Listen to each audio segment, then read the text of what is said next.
And live. Hello. Hello and welcome. Of course, bad timing on my part. Sorry, I normally turn off my microphone when I cough, but I didn't realize we were going to be live at the exact moment that I had to cough.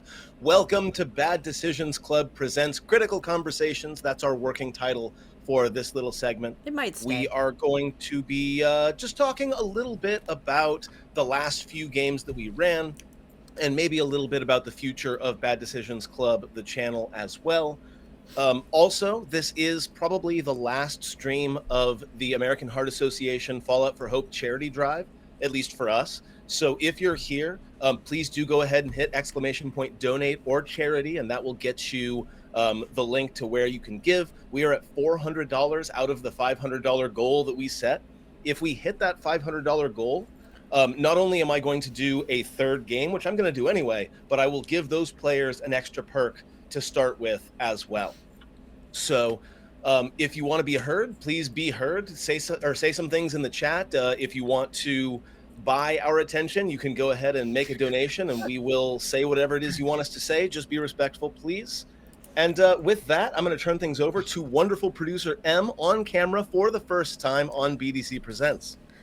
Hey guys, so I am the producer here. I'm the one who's doing all of the behind the scenes. So if my gaze goes away from the camera, it's because I'm looking at other screens right now. So today we have Dora and Jer. Now each of you guys were on different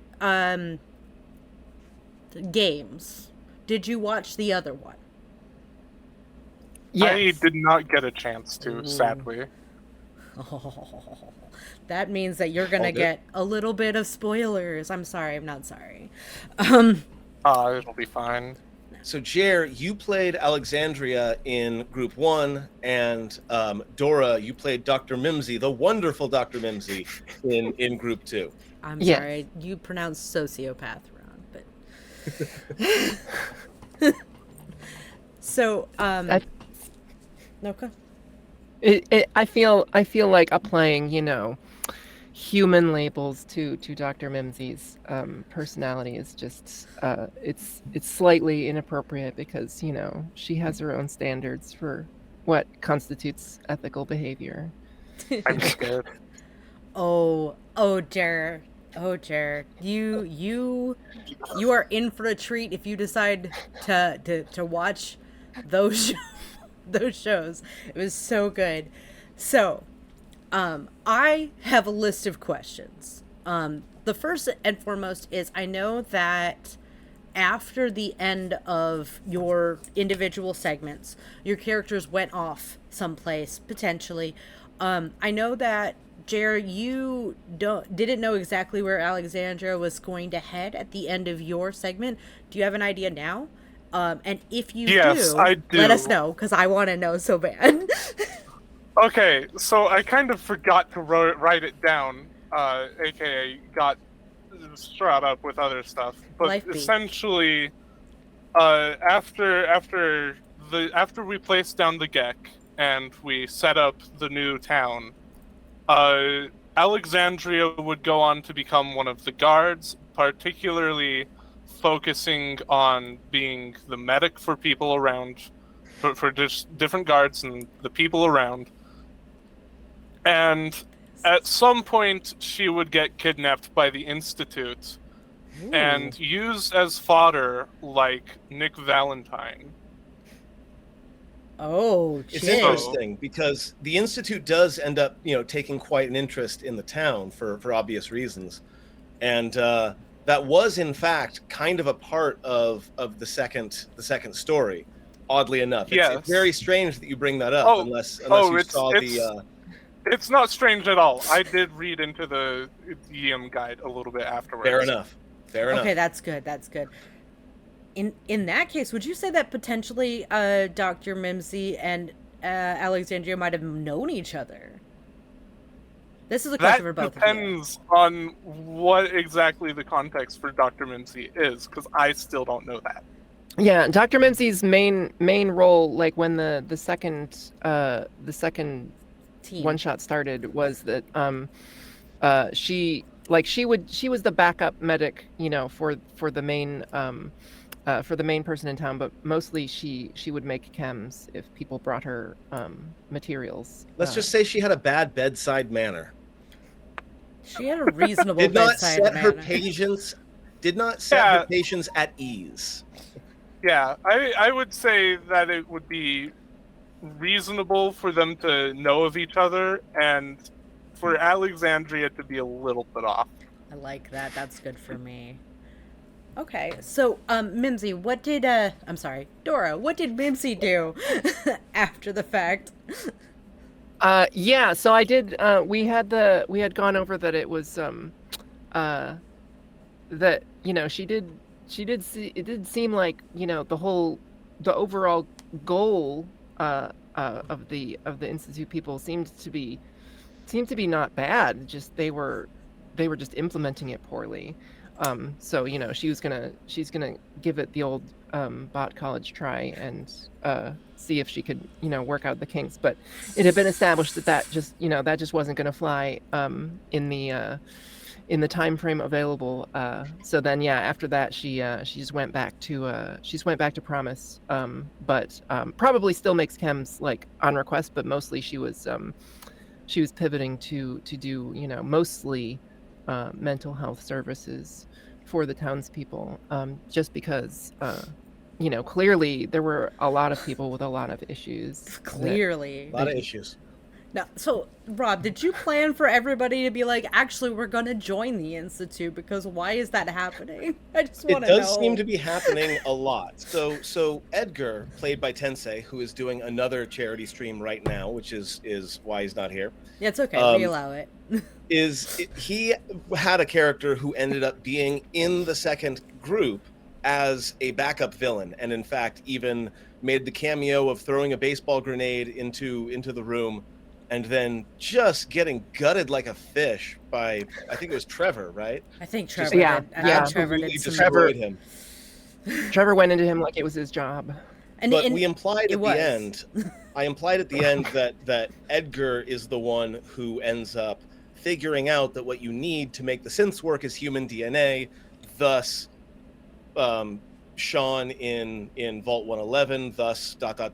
you know, and not just normal human DNA, pre-war human like DNA, unsullied. Right, things have been messed up since then.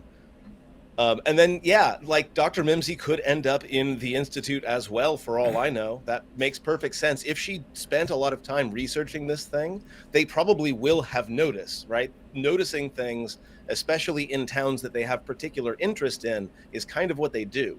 Right. So it's entirely possible that at some point Mimsy is recruited to the Institute as well, or at least an attempt is made. Yeah. This is really juicy, and I can't wait to watch everyone else's streams and adjust Alexandria's story accordingly. I like the idea that Alexandria might have been possibly one of the first people that got synthed. I like that kind of idea because in the second team we had a fair number of suddenly there are like Gen 2.5 synths chilling in this town. My end point with Alexandria is to essentially have two synth versions of her. Ooh, I can see that. 50 years down the line. One that is like Gen 2.5 and kind of just starts having mannequin skin, and the other is pretty much the new version of the synths that are completely human. That makes perfect sense given like what the plot was of the last of the second group was basically that people were being replaced by synths, and they just the Institute hadn't yet figured out how to move the memories perfectly from one vessel to another. Yeah. So it was causing the synth versions to have incomplete memories, and it was causing the biological versions to go crazy and kill people. Mm. Now, both of you met Dr. Rand as, like, kind of the primary... Rask? Dr. Rast. Rast? Yeah. Yeah, that guy, I guess. Him. Why did I say Rand? I don't know. Rand is what my Maybe head you were said. thinking about the Wheel of Time, you know, randomly? Probably. Anyways, you met that guy. who was kind of like a jerk after the fact. But what was your general impression of like how he changed, or since you both saw the first and or played in the first segment, you got to see from the beginning what he was like, and then how did that color the spooky reveal in part two, and then when you saw him again in team two sections. Talk to me about what your feelings are about that guy. Yeah, I like the when you have people who are like, they're doing questionable things for what they feel are, good reasons, and then things go terrible, and then like Yeah, that's but always. they don't That's stop. always. Sorry. They just pivot, right? Like they're like, okay, that was the first try. Now we're gonna get it right, and that there's got to be a way to do it, the way that I want it to be done, as opposed to maybe this is just a bad idea in general that never occurs to them. Yeah. Yeah, I totally agree. Like, it's always an interesting. It's always an interesting story to have those of people who are misguided in the ways that they try to help. Ooh. And I can't say too much since, of course, I didn't see the later ones. Though I did read through the stuff, so it seemed like he was originally going to be a synth, and I'm not sure if that was factored in the end or not. Yes, I was actually going to mention that. So in the original module, what I do is I take a module and I change it so that it fits whatever story I'm trying to tell. In the original Once Upon a Time in the Wasteland, Dr. Rast was a synth, though they say he's a Gen 3 synth, but they also say he explodes in sparks when you shoot him. So like there's a little bit of a disconnect there in the rules. So what I did was I decided, okay, instead of setting this in Fallout 4, I'm going to make all these people human, and they're trying to make the Gen 3 synth. This is going to be the story leading up to the invention of the Gen 3 synth. So I set it in 2220 and said, okay, Dr. Rast is now a human. All the people that attack in the base underneath Diamond City, those are all going to be humans instead of synths, and that way I can weave a story between that and like the discovery of the Gen 3 synth later on. Yeah. Ooh. That's what I was going for anyway. I think it worked personally. No, yeah, I like that a lot more, honestly, because it's a it's a newer segment of the whole arc that wasn't covered in Fallout 4. Yeah, and of course that wasn't like the point of the arc, right? The point of the arc wasn't to set up for Fallout 4. The point of the arc was to tell the stories of these characters, which also I think went very, very well, despite the fact that we had such a short amount of time together. Because I'm normally very used to running long-term campaigns that span months or years. And telling an entire story in 2-3 hour sessions was it was very intense, but it still felt really nice. It felt like I got to know you all and your characters really well. I'm kind of surprised almost, because prior to this, my only experience with tabletop RPGs was sitting in with my parents at one of their Pathfinder meetings, and I just did not find it interesting at all, because there wasn't a lot to it, in my opinion. It's also what your parents are into, like. Yeah. When you say Pathfinder meetings, was it were they actually playing a game, or were they talking about like Pathfinder Society logistics? They were playing the game as Pathfinder Society. As a Pathfinder Society human being. Yeah. I understand it's not for everybody. It's Dungeons and Dragons. Yeah. So. I love me some Pathfinder, but it is very crunchy. That's why I really like. I've been playing a lot of Wrath of the Righteous, the video game, because now all those rules are dealt with by the computer, and you don't have to stop to calculate every round. Yeah. I like numbers. I do like numbers, but they're also my job. Yeah. So I got to get away from them Fair. sometimes. Now, I believe so. Concerning your characters individually, I'm gonna start with Jer, and then I will do Dora. I'll do you next. Okay. Did you have any other concepts besides Alexandria? Well, what do you mean by concepts? Like other character ideas. Like if you didn't pick her, who would you have gone? What would you have made instead? I'm curious, just because I'm a backup character person, so. I don't think I really had anything in the bag. I just figured, like, oh, one moment. Oop. Yes? Okay. Yeah, solidarity, yes. Yeah, okay, so I didn't really have anything in the bag. I just had this idea, Ooh. and I wanted to go with it. Hey, I respect that. Once again, I said I have like a billion characters for everything because I can't stop myself. When did you have any like specific like moments that you were like, oh, this is actually really important to the character that happened to you? Or were you like, I'm just gonna go with it? Yeah, I mean, I feel like we kind of rolled over the fact that she got impelled by the feral ghouls.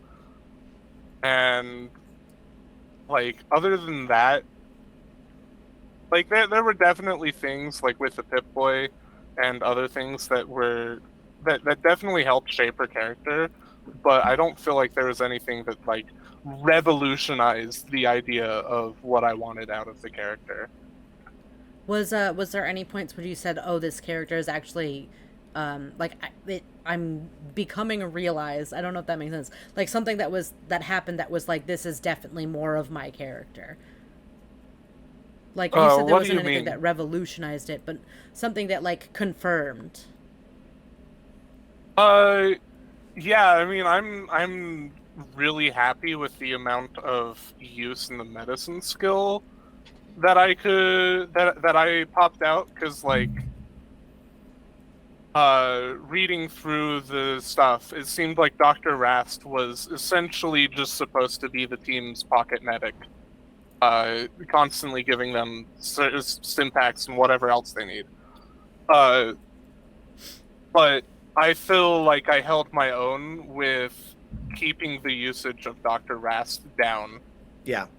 Oh, yeah. Yeah, I was intentionally trying to sort of scale up the coward side of him and scale down the combat medic side of him, so that unless it was like absolutely necessary for him to step in, I always prefer it when player characters have agency as opposed to NPCs. Yeah. What about you, Dora? Did you have a backup character, a character in the wings? Yes, I did. I was building two characters in parallel, basically up until the last minute. I hadn't decided. But the other concept I had was Casey, who I was referring to as for an archetype as small angry knife girl. Me. Me. Yes. In real life. Just somebody who had been, who had been a slave of raiders and eventually escaped, and then just had a very defined like kill on sight kind of mentality for raiders as a result of those experiences. But yeah, she's based off of an NPC in a Buffy campaign that I ran forever. So I know how to play her very well because I have for years already. But yeah, I decided to do the new thing instead. Yeah. Would you say that you had any like specific defining moments for Dr. Mimsy? Well, so I was doing a thing that I don't think that I did it explicitly, like deliberately, but it just sort of happened that way, and then in retrospect, it makes sense that that Dr. Mimsy was sort of behaving like a companion in Fallout, in the sense that, you know, Dr. Mimsy wouldn't like initiate anything except for like her normal like canned responses to things, like, you know, you seem to be in mental distress, would you like to talk about it? So fun. But then, you know, when the PCs start to do a thing, then she just does that too, right? So when Trevor would shoot somebody, then she would just join in. So yeah, I mean, she ended up using her laser a lot more than I expected, honestly. To the extent that like half of her perks were medical and the other half were like laser related. So you know, that's actually a thing that I noticed. Most of the handy robots across both were like, we're actually playing companions. And also, I like lasers a lot for some reason. Every single handy robot had like 2 straight up like, this makes my laser and or flamethrower worse. yeah. Speaking of handy robots, can we just stop and talk for a moment about how the random encounter table created a Mr. Gutsy for the second group Right. as well, and encountered that Mr. Gutsy in very similar circumstances as to the first one in the vault, and again spent the 3 action points to get that Gutsy as a follower, only this time the Gutsy managed to survive until the end of the story. But like that's a through line between the two that I did not expect. Amazing. Fun fact, having a handy robot in your party spawns Gutsies. Apparently, yeah. It's just an RNG bug. It's just an RNG bug. What am I gonna do about it? I mean, in the first module, that was intentional, right? You come out, and if there hasn't been enough action, you can spawn a Gutsy there, and then they get a chance to either fight it or recruit it or whatever. But in the second one, it was just me rolling off of the random encounter tables as they were making their way towards wherever it was they were going. The source of the signal, yeah. So they found the Gutsy just wandering around on the road, patrolling as usual. It was great. I loved it a lot. Last question, in this like little segment. Dora, did you have any like moments where like the initial programming that you put into Dr. Mimsy came to like, oh, that's like, I didn't expect to put that in there, but it actually like it came out and it hit real hard. I think I used the term like actualized earlier. I don't remember. So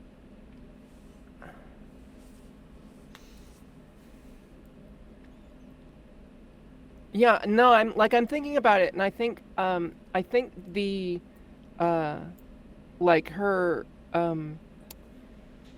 you know, her mental health stuff was just part of the backstory that I had written, and that was another thing, like the laser, that I didn't actually expect to come up that often, but then you know, there were constant situations where it seemed appropriate, and it's always fun to have, you know, a catchphrase or callbacks or whatever. So I leaned into it, as one does. Yeah, it's true. Now, here's I'm gonna put y'all on the spot a little bit. Do you either of you have any questions for Rob? Oh, hi. I'm Rob. He's like just standing there in the corner. Should invite him into and we should invite him into the circle. Well, here's a question I had for the second group. Was had you considered the possibility, or did you have any plans for if the PCs decided, well, this thing's got to go, and just like ripped out the Gek and like threw it in a lake? Yeah, so the module has an ending written out for if you decide to abandon the settlement or otherwise remove just abandon the power generation part of it. Yeah, like now to be fair and to be clear, given what the place looked like before the Gek changed it, removing the Gek would mean moving the civilization or moving the settlement, right? People would probably scatter, they'd have to go elsewhere. It would not have been a particularly quote unquote good ending, but also I one of the things I like about Fallout is that you can have an ending that is not like all sunshine and rainbows and happiness and everyone is happily ever after. I liked the idea that written into the module was a loss condition. And I'm not even sure I would call it a loss condition. Like, you could simply say, oh, this is way over our heads. We need to save the people that we've got and fuck off. Yeah. And that, like, it depends on what the characters felt about the scope that they wanted to influence. It would be more like a not great draw, as opposed to a loss per se. So like, it's the bad ending stop of the all problem. the endings, Yeah. technically. Yeah, you technically finished the quest line and stopped the problem, but you didn't actually Do it. fix the problem. And I did have, like, if that had happened, I would have broken canon even further to say that the development of the Gen 3 synth would have accelerated even further.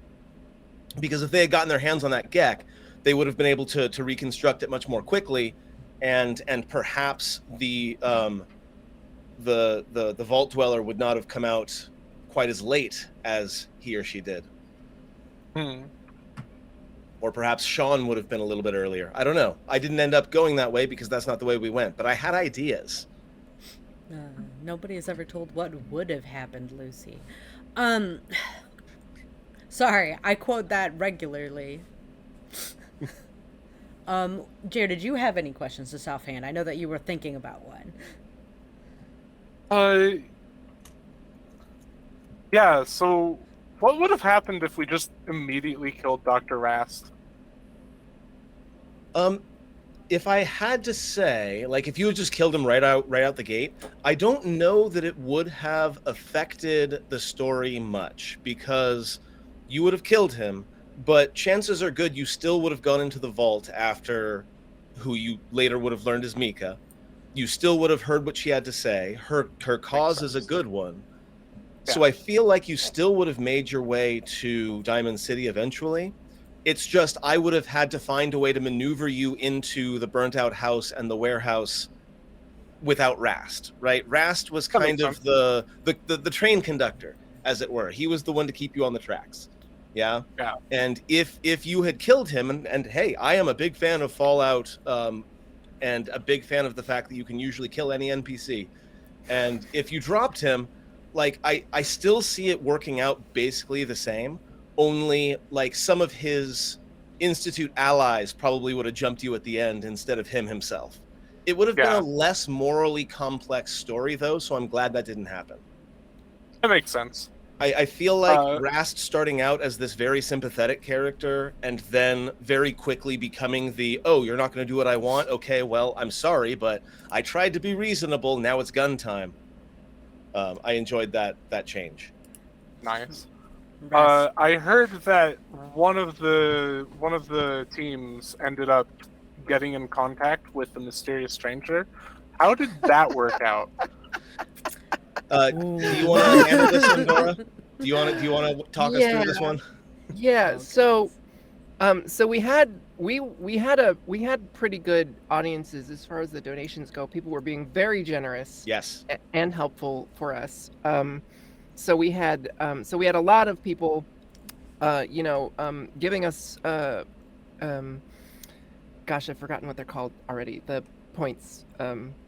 Yeah, they spent a lot of donations. Action points, that's it, right? On action points, yeah. But then also, the mysterious stranger pop-ups, and the thing is that Rob just kept rolling complications when he rolled for the one shot from the mysterious stranger's gun, and he clearly hadn't really occurred to him that the mysterious stranger could get a complication, but the way the system works, you can't really avoid that. So he dropped his hat twice. Yes.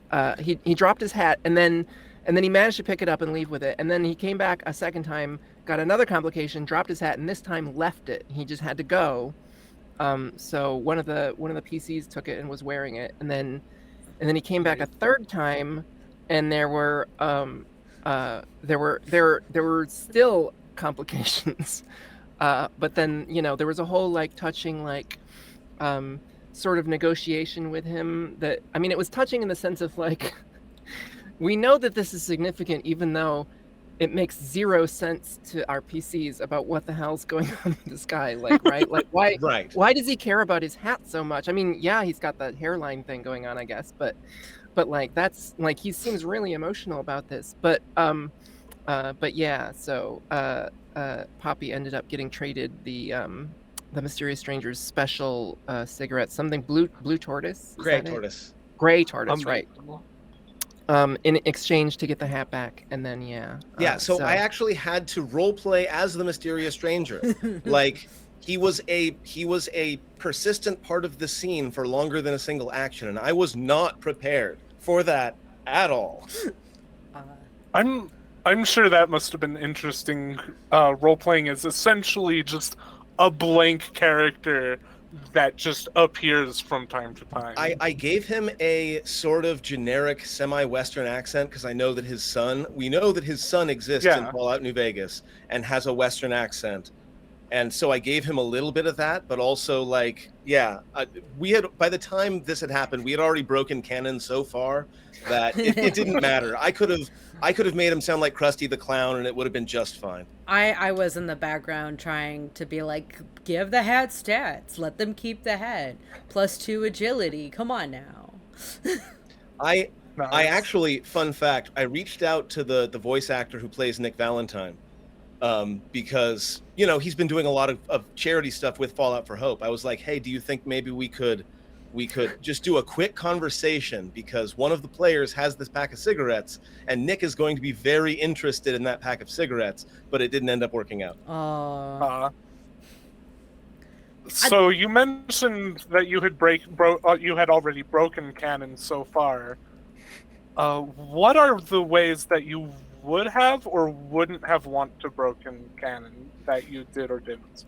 So I spent a lot of time researching what happened when in the Commonwealth and try really hard to fit things in perfectly, but it just didn't work out that way. So like it was mostly just me messing around with timing, certain things happening a little bit earlier, a little bit later, and being a little bit free about like where things were on the map. Right, there is no town called Promise in Fallout 4 because you all put it there.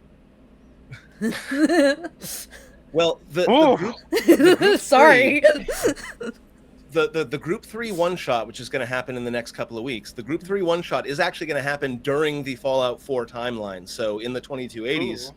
So it'll be interesting if we figure out whether or not Promise is still up and running, because the Institute will have targeted it again. Right, like it definitely would have. I don't know. We'll see between now and then. If you need somebody to guest star as a certain journalist, I would be all about that. Piper is my favorite. I do love Piper. I try to shy away from canon characters just because I worry about the lawsuit stick or the copyright stick. Nah, because we already got all that shit going down. It's the fan work policy for charity. As long as it's charity. This one might not be for charity. That's the thing that we got. It will be happening in July, but we can still utilize it. There are plenty of causes that are worth raising money for. So at some point, eventually, we want to do a drive that actually benefits us, so that we can start producing shows with a little bit more oomph to them. Eventually. Yeah. So be on the lookout for that too. You're also, of course, free to use Alexandria. I can give you some pointers if you would like. And I've just said where I'd like to go with her. So what was the timeline? Where did the timeline for these two games actually end up? Like, so where were they ended? Time-wise? The second story ended about a little over 60 years before. So about 5 years before. Okay, so here's where we're at. Yeah. About 5 years after the events of the second game, the first Gen 3 synth is made. They go into the vault. They bring out Sean. They use his DNA to make the first Gen 3 synth. Okay. Now I'm gonna mess this up, but several years down the line after that, there's the Broken Mask incident where a synth is realized as a synth in the middle of Diamond City, just flies off the handle and kills some people. Like you do. where we're going to be is in 2287, so 60-ish years after the conclusion of the epilogue. More or less the year that the sole survivor is let out of the vault. Okay. So that's where group 3 is going to be living. So group 3 is going to be the same year that the sole survivor gets left out. So I mean, that timeline wise, you know, Alexandria's one of her synths could totally be up and chilling. Yes. So if Alexandria was made into a synth, she could definitely still be around. The handy robots are obviously still around unless something happened to them. And we don't have any ghoul players, but if anyone became a ghoul between then and now, obviously they would also remain. I'll throw in my random ghoul bard off on the corner. Here I am with my guitar and fancy head. We did behind the scenes when we were just helping Rob get set with the system and stuff. I made a ghoul and I was like, nobody is playing a ghoul. That's confusing and sad. Oh. Okay. Well, I mean, it's rough to do the voice, honestly. Yeah, I did it in the voice. You gotta talk long like period this all time. the time. Yeah, It that's shouldn't be like- that bad, but if you talk a lot, then it becomes bad really quick. Yeah. No. It's trying to sing with that voice that's hard. Oh. No, I'm not going to do it. Do it. I Peer don't wanna- pressure, I don't wanna peer lose my voice. pressure. Do it, coward. It was funny enough. It was tough singing a song in front of no audience as Dr. Rast. That was very. I set that scene as a challenge for myself, because originally I was like, fuck no. The setting or the module actually says Dr. Rast comes out and plays a song.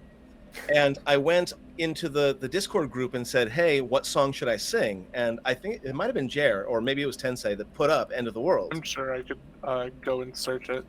And I was like, okay, I'm going to do this. And I got the rights from the person who made the guitar. And it was great. And it was terrifying. And I hear that there were a couple of folks that donated specifically because of that. And that was very gratifying. He says to no audience, like there weren't people in like the Discord and like in the vocals and like people watching, but he means live. This is the same problem, and it is live, but it's the same problem I had when I first started recording myself for YouTube.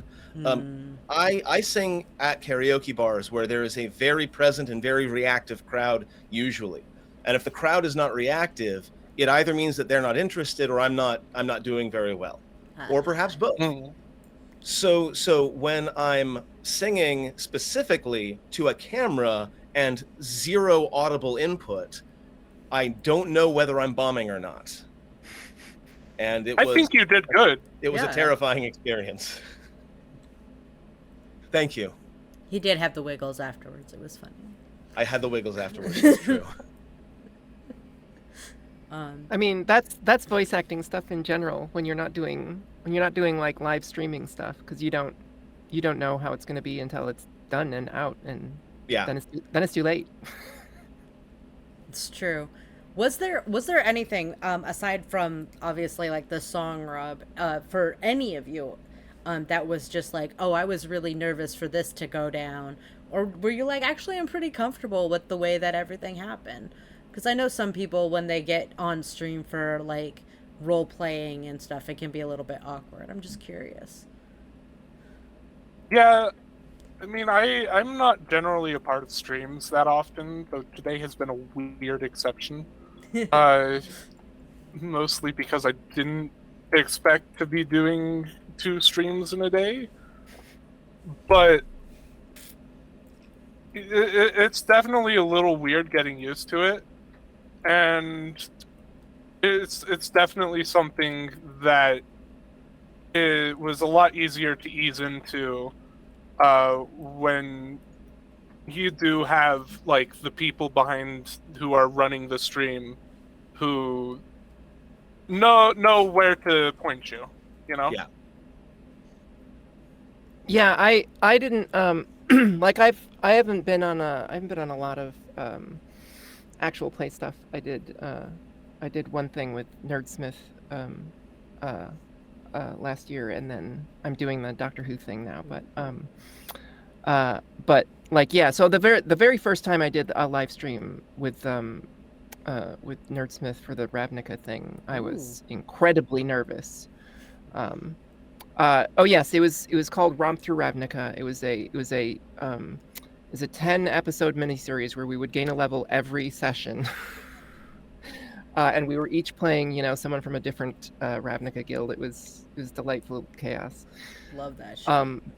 But yeah, I was super nervous because I'd never done any streaming whatsoever before that point. But then, it's just gaming, and it's silly fun, and as long as you lean into it, then it's fine. So yeah. So for this, no, I was more nervous about the system because it was so unfamiliar. The 2d20 stuff.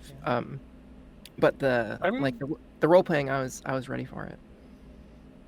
I'm surprised how nice the system was. Like, I'm sure there's plenty of stuff where we technically didn't follow it correctly, but like overall, I'm really happy with the experience I had.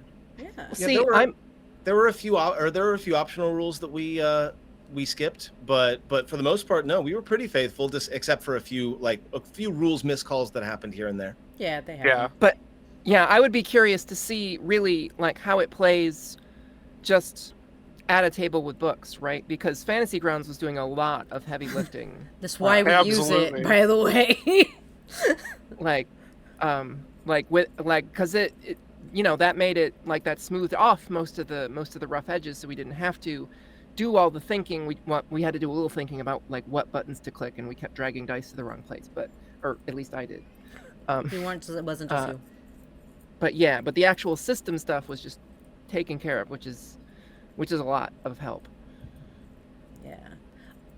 Personally, as the producer for all of this, you guys were lovely, and I would definitely want you guys back in the future if y'all are interested. Yeah, I mean, if you do more Fallout themed stuff, I'm down. Yeah, you definitely have more of a modern dystopia type vibe.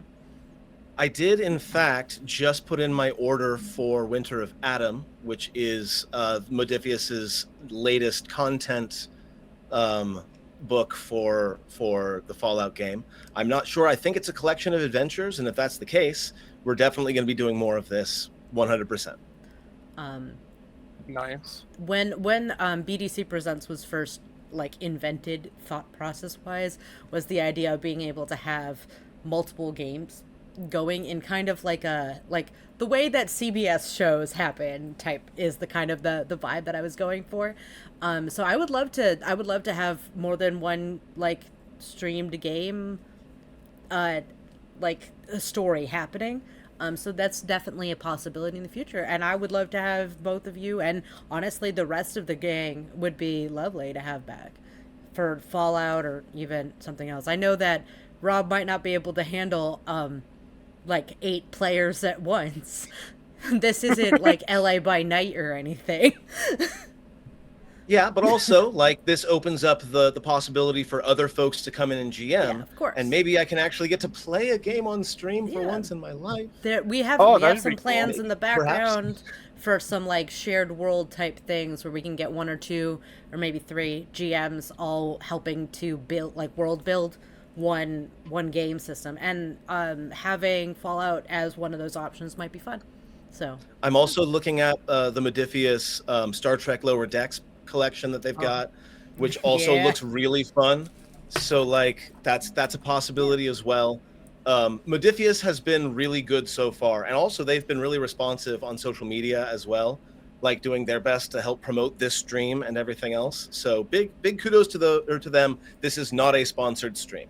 They also have a Twitch channel, just in case if anybody cares.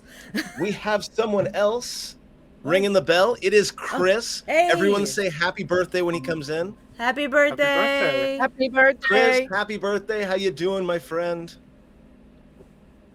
The party has arrived. Yes. Hold on one second. Let me fix my audio. Oh, you I should have done that before it came on. I'm sorry. I can hear you. Welcome. We're just chilling and hanging out and talking shit. Oh man, Yeah, we've we've been really sort of going through the whole module and what we had fun with and what worked and what didn't. Yeah, we were trying to And, convince Rob to tell us what would happen if we only rolled like crits the entire time, if he would cry or not. It got to that point a couple of times where, like, I think it was Tensei specifically just could not miss for a while. Which episode? There was of the 4 streams, there was one where it was just like, oops, all hits. There was no misses. Yeah. And then the next stream was just like, oh, fuck. I don't remember exactly. I remember that. It was a lot. No, yeah, I definitely when we showed up at the end. Can you guys hear me okay? Yes. Yes. Yeah, we can hear you. See, because it's not coming through my headphones, so Oh, I see. Yeah, You know I know why? how that goes. 'Cause Because I you need to I change your didn't- output. I did need to change my output, and so now Happens to me all the damn time, especially You know, since I just I ticked often over have to- 40, so now my brain is you and me both. someplace else. Yeah. Once, and you have to do it in 2 places, right? Once on the desktop and once in Discord. Yes, but At least I luckily do. I have it set up where theoretically I only have to change it on my desktop, and it's all default. So whatever it is, it should be fine. So how's everyone? Pretty We're good. doing pretty good. Pretty good.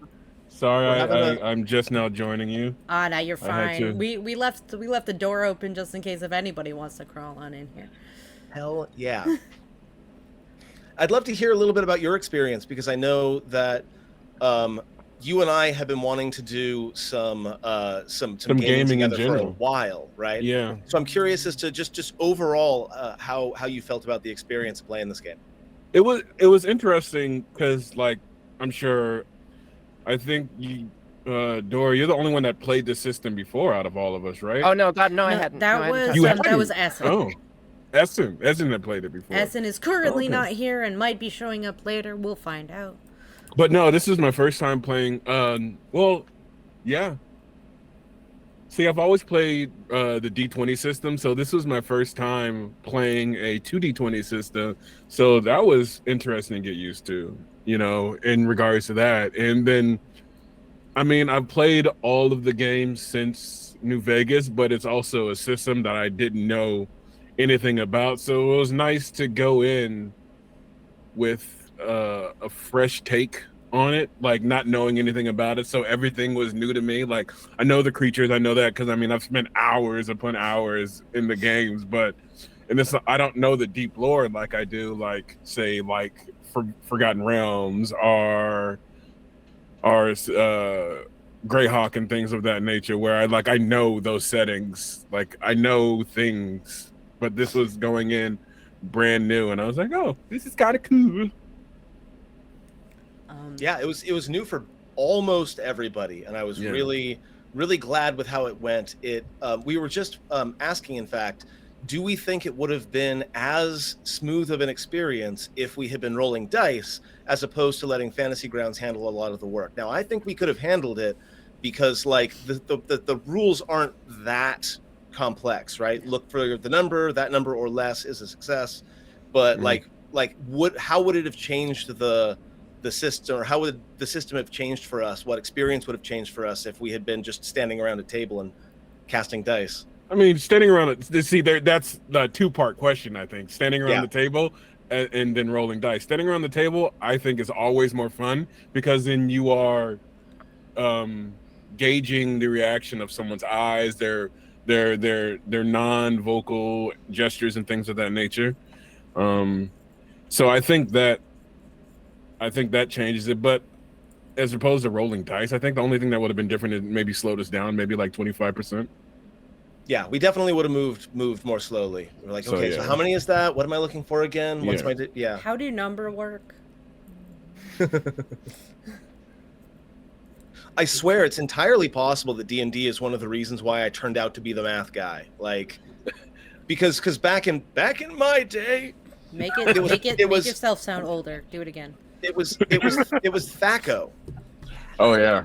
back in my day. See, I never played Advanced D&D or Second Edition, so weird and counterintuitive. And where just like different nightmarish. classes got XP from different things, and if you had certain stats, it would give you a percentage bonus to your XP. So like there was a lot of math in Second Edition, as well as it was not balanced for anything anywhere. One of these days, I'm gonna run a Second Edition campaign on Fantasy Grounds, because Fantasy Grounds again takes care of most of the heavy lifting with math and such.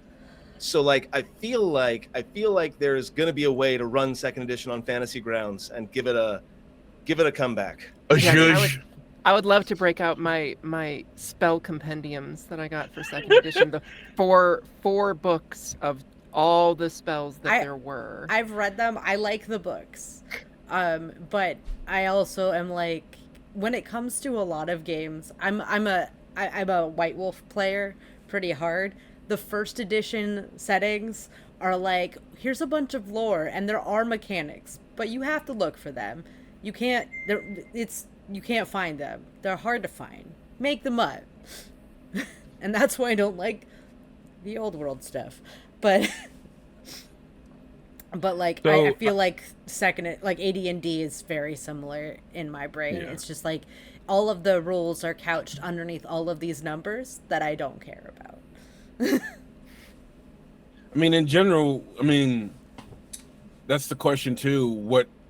What makes you intrigued by TTRPGs? Is it the math? Is it the role playing? Is it the mechanics? Is it the story? Like me, I'm always I do love making characters, and that's my favorite thing. Like I'll be sitting at work sometimes if I'm not doing anything, I'll just be on D&D Beyond, just making characters. You know, just if an idea sparks me. I have like over 100 characters made on D&D Beyond, and so it's like. Yeah, I'm in this picture and I don't like it. But I think, like for me, I'm always story, and then gameplay. That's I'm always in regards to making a good story. That's because to me that's what TTRPGs are. It's making a collaborative story together. That's a redundant statement, but we're going with it. So Chris, as one serial character creator to another, what was your backup? Actually, this is the first time I played a game where I didn't make a backup. Because I didn't know the system well enough to just knock out another character like that. Like, because I can make a D&D character in like 5 minutes, you know, especially if it's point by. It's boom. I'm going to introduce you to the 1D100 system. Yeah. The Fallout TTRPG is all point by all the time, right? There isn't any variance to it. Although, when we were first thinking about doing the Fallout game, there is a Fallout like percent die TTRPG as well. Totally separate set of rules. It's wild. Way more complicated. It is much more of a war game. Is it GURPS? It's not GURPS. But it's a percentile based game, and it has vibes of like Rollmaster a little bit, and it definitely has more of a feel of like some of the tabletop war games, like a Warhammer. Yeah, it's interesting, but they get down into like the nitty gritty about some stuff. It looks cool. It's not our vibe. We looked at it though. Sort of leaning into the VATS mode more. Yeah, they leaned way hard into that.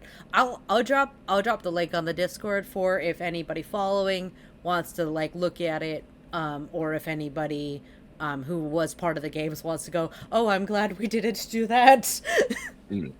Or no, this would have been better. Like, live your life. I enjoyed the system. It was nice. It was a nice little change of pace because I play a weekly D&D game, and it was nice to just play a game for fun because we do that as a podcast. So it's like it kind of changes the vibe of it a little bit, especially since we like. Yeah. You don't say. I feel like I'm preaching to the choir, but yeah, it changes the vibe a lot because then you're thinking about, especially since we record it, like it's changing lines redoing lines sometimes. So then it's like, because then it's always production first, and this was fun, just having fun with it. And I loved the group we played with because we all played well off of one another. Like, we all pretty much talked as our character, and that's how I generally play. Like, I'm not my character does this, then does this. Like, I'm playing as my character, and I think that's something I've developed, doing D&D over the last couple years. So I think that was nice with my group. That's one of the things I enjoyed the most, actually. Did you watch any of the first group? I watched some, but it was always on days that I was right there, I had you to were be working. yeah, I'm that I had to be sorry. sleeping. It's okay. Like, especially because one game was at 11, Yes. and I was able to watch a little bit of that because I didn't go to sleep. And so I saw some of the baseball shenanigans.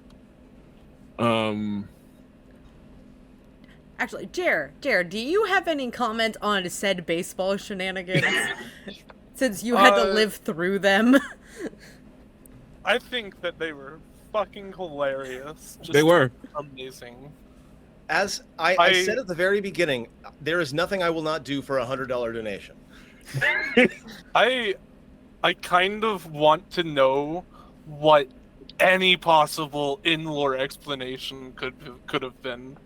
Oh, the game was technology, glitching. Probably. The game was glitching. someone got access to console commands. So yeah, somebody console They command did a tilde and did some console Look, commands. you should just be happy that we didn't accidentally spawn like a frost dragon or something. Totally possible. Amazing. No, but when we got to the end of the mod basically for our group, and Rob mentioned the baseball sitting on the desk, Dr. Mimsy didn't know anything, but Dora was deeply concerned. Yeah. I'm like, oh, that's cool.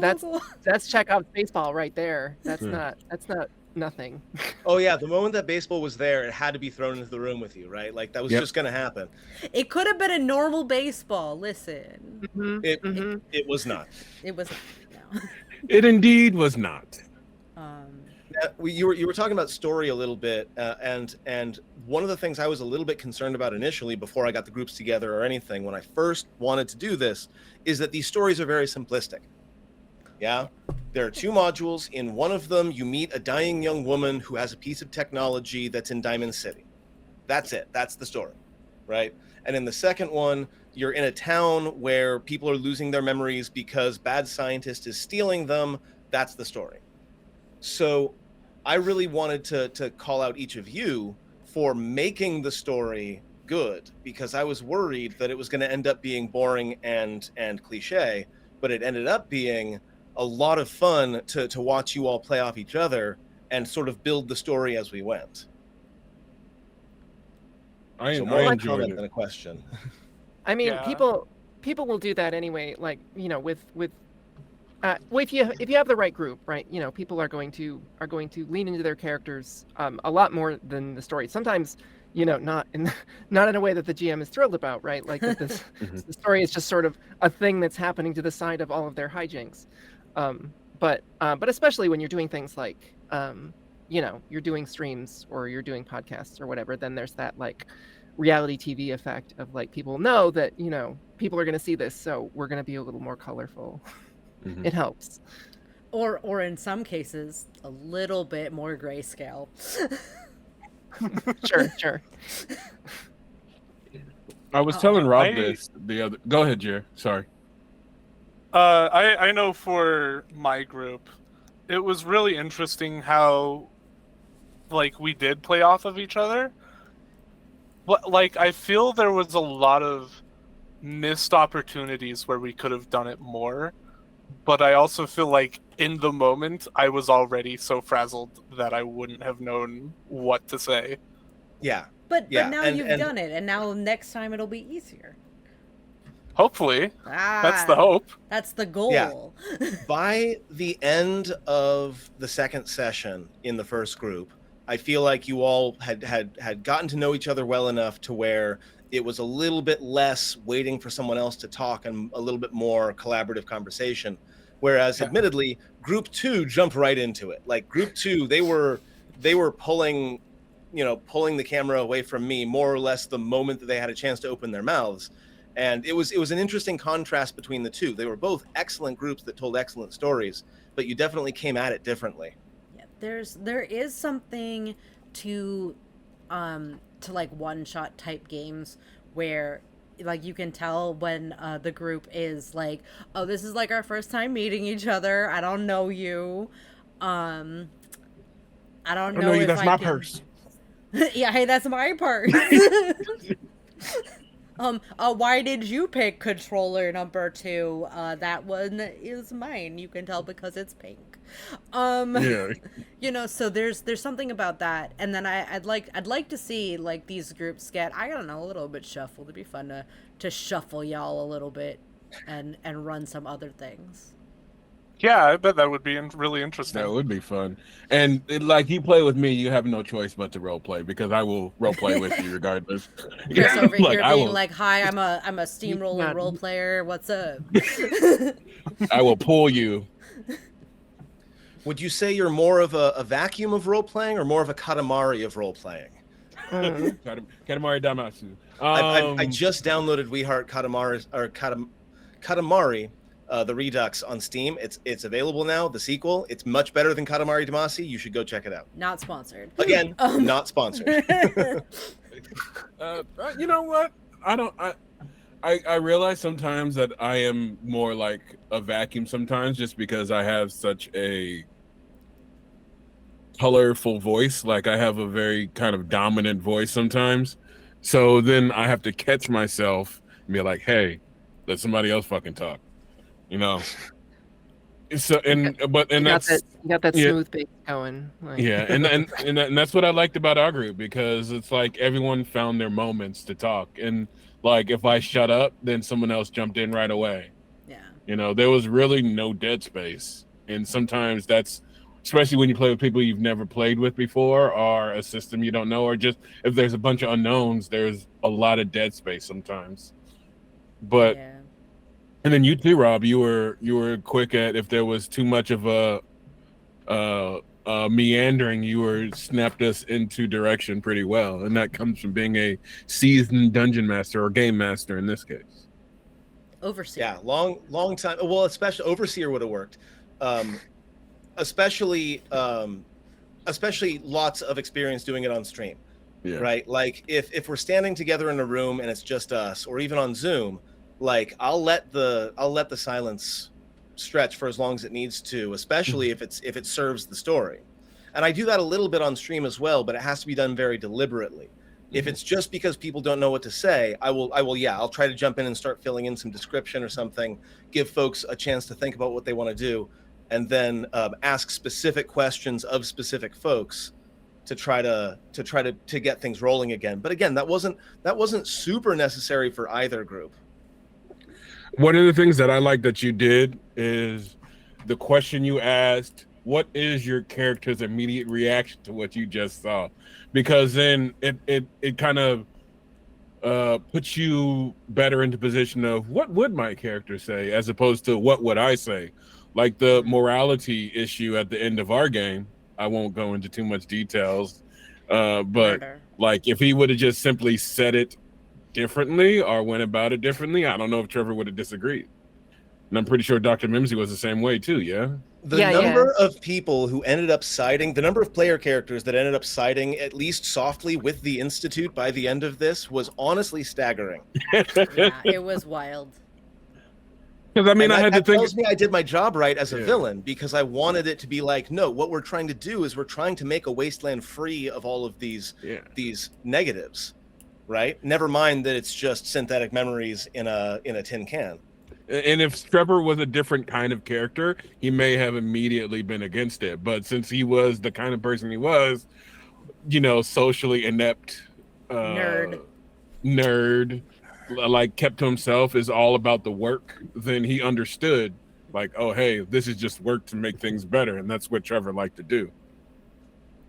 Yeah, everybody was very much on the same page about that. They were like, We could Yeah. make the wasteland a better place by siding with the Institute. Nah, I'll just shoot you in. I wonder where he got off to, actually. Yeah, 'Cause what I shot him happened? What pretty- happened to Trevor? Oh no, not Trevor. no, the guy- Dr. Rast, not Dr. Yeah. Rast. Dr. Whoever the Institute guy was. It Dr. Rast? Dr. Rast was Dr. Rast ran away after you shot him. Or are we talking And- about Edgar, Edgar. the one with the baseballs, Yeah. you managed to two-shot. You managed to double tap, You murdered the shit out of him. and so he ended up being teleported away by the Institute. A piece of description that I actually missed and that I might add in post when I do the YouTube video Don't do it. is at the very end when Edgar is like figuring things out. I was gonna give him a like he labored breathing because you double crit him in the chest. I did. So like Fuck it would end that. up being like something that would affect him and scar him the way that the shot to his face by the first group also scarred him. So Yeah. I that have the was fun. headcanon that Edgar went and decided, like, as much of a tiny nerd boy he was, I feel like he could have gone Corsair just fine, and I think that's terrifying. Just think about it for a moment, and then go, yeah, that is terrifying. Just let it sit for a moment. Just let it sit. Just enjoy that. But Oh.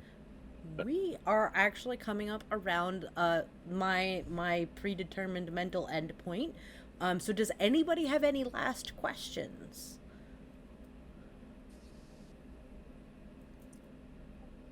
I'm getting general silence. We did just General get a silence? $20 donation, Oh, we did. Oh. Ah. Oh, yay. which Nice. makes Thank our you. total the funny number. Nice. Was there a I name may or on that? may not Yes, an be anonymous participating donation. in Thank that you, for this Anon. week. Thank you, Anon, Right. very much for bringing us up to the funny number so that we can end on that note. Oh, we went I was in New York Someone- State when I was away this weekend. I was in New York State. Don't anybody else ruin it by making another donation now. Unless it's for So $69. someone donate 69 cents. I will take it. I will answer a question for 69. Any donation, Well, no, any or- donation is a worthwhole donation. $69,000 also would work because then it's That would also, because then it would be 69,420. 420. Absolutely. right. The fallout for Hope folks would flip out. Yeah, It if you would want to be drop very that, feel funny, free. though. It would be great. hilarious. But I am proud of to say the and I am very proud of the money that we donated, because I mean for our group alone we went from 173 up to $400 in our two games, and that was cool.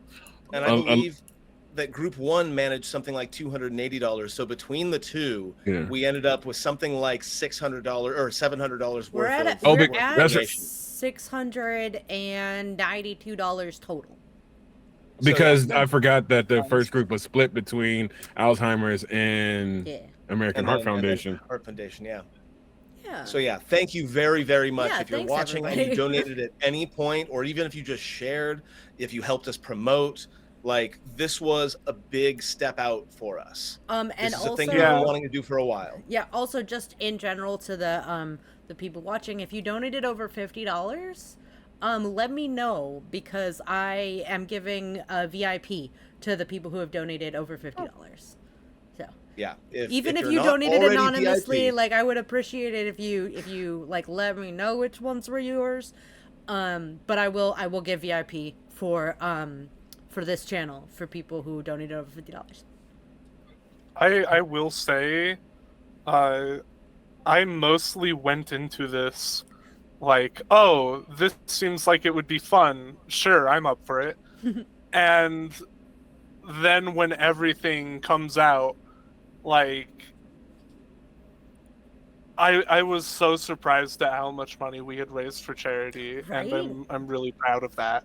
Yeah, definitely. It is something to hang your hat on for sure, for sure. or your It- flag, your choice. Yeah, it's say according to the Tiltify, we made an average of $346 per campaign. Nice. Nice. So, well, that is not like accurately split, but that's solid, right? I think that's Yeah, solid. no. Yeah. Anything is solid. Hey. You know? People don't have to give money, and the fact don't. that they did to our knuckleheads, to It us, was amazing. While Yeah. watching our stupid characters do stupid Yeah. things. you know, Well, brain folks- lobotomy, shooting people Folks in the love getting face. involved, right? Folks love getting involved. Yeah. So, and I'm planning on leveraging that again. Like I said, at some point, I want to do like a fundraising drive, not necessarily for charity, but for the channel, so that we can do things like maybe hire someone to be guests, maybe pay our guests. We would Maybe we would buy love to pay commission. we would love to pay the talent, y'all. We would love to Maybe pay the maybe talent. commission some Yeah, I would artwork also instead love of to pay just me. relying on our fans to give us art. Like, yeah. So at It some is slightly point, easier to schedule, yes, if I'm getting Yeah, paid. if you tell somebody, hey, we will give you $400 if you can make this yeah. part of your schedule clear, we're they're more working on likely that. to do it. Yeah, we're working on that, and that is something I really want to do. That's kind of the next step towards making this a real thing, as opposed to just, not that there's anything wrong with it being something that a bunch of friends are doing together, but like that's the step towards making it a thing that we really want to do like regularly. Yeah. I'm here for And I'm it. looking forward to it. Yeah. Yeah. Well, Yeah, me too. thank y'all for being here. If you guys want to plug yourselves, we'll start with Rob, and then we'll go on my screen. Basically, it's just whoever showed up in the chat first. And then I'll end the stream. We're gonna play the video again, just in case if anybody wants to do any further donations. And then we will see you on the flip side. So, right, Rob, I plug guess- yourself. I will start. You can find me on Twitch and Twitter at MathDemigod. You can also find me on Blue Sky at MathDemigod. Yes, I got the invite finally. I don't know if I'm going to do anything about it, but you can find me there. Also, of course, you can find me here at BDC Presents. Excellent. Dora, plug yourself. Yeah, but just although Rob, do you have any invites yet? Not yet. Okay. So yes, I'm Pandora Beatrix. I can be found on Twitter at Pandora Beatrix. I can be heard, as always, on Once Upon a Wasteland as Paladin Romani, and the Modus Files as Valeria, and also the I briefly mentioned earlier, Anywhere But Now, a Doctor Who actual play podcast, audio only, but it's extremely wacky and it's been a hoot. Excellent. Jer, plug yourself. Yeah, I can be found as Epicist Gamer. You see the spelling on the screen. Pretty much anywhere. I'm not feeling great about Twitter or Reddit right now. I mean, So I'm not really sure what I'll be doing eventually, because Hanging out I mean, with us. chances are I'll stay on Twitter anyways. But I want to hang out with y'all. Y'all are cool as hell. Yeah, I can be found as Epicus Gamer. Excellent. That's it. Ah, that's not it. You're awesome. Thank you. Chris, plug yourself. so I it makes me realize I need to condense and change and make all my handles one thing so that's easier. But on Twitter, I'm DaRebelC1. Some people say Darabelchi because I don't know why, but it's DA Rebel C1. You can find me on Twitch at Chaco Sunshine. I'm also in a couple of podcasts. This is a podcast I used to do with my friend. They're still up wherever you can find your podcast at. That's Because Why Not with Chris and Kevin. Not the older white lady, but the blue and black sign with just me. You can also I have a weekly podcast I do, bi-weekly release schedule for a D&D podcast I do called the Lazy Bardcast. I play Macon Luna, a half-elf bard and warlock. Rad. And I'm gonna plug me. I am One Silver Key on all of the things. I am the primary producer and artist here on BDC Presents. And I am talent over on Math Demigods, the Bad Decisions Club. Guess where we got the name for this place, y'all? It was me. I picked it. I did the things. But you can It's a find very me. good You name. can find me wherever One Silver Key's username is used. That's mine, and I haven't had to fight anybody for it yet. So No fisticuffs. Yeah, I'm surprised. The only place that I've had to fight for my name is like YouTube and Roblox of all places. You know, weirdly enough, I got it on Neopets, and nobody could stop me. So... That's why I went from Math God to Math Demigod, because Math God was already taken on a lot of platforms. Okay. Well, I'm gonna run the ad video for the American Heart Association, and we'll see you next time. Hopefully with the next Fallout game, but we do have some other things in the works. You can always join our Discord. If you want to get in on games or maybe run some. All right. Have a lovely, wonderful night, y'all. Bye. Yeah, Auf Wiedersehen. Bye, folks.